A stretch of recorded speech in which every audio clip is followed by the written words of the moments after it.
program was very good. Everyone appreciated because it was good. How you dance well, perform well.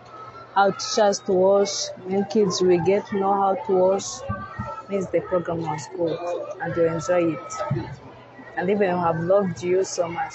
Wish you come back again. Thank you. Thank you. The program has been very good. First of all, I'm Pastor John Mutebi, the principal of Adonai Smart Academy.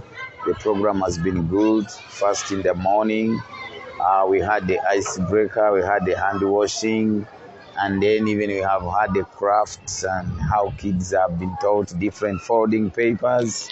So the program, and even a mind lecture in the morning, talking about communicating and the importance of communication. So the program has been really good and the children have enjoyed it.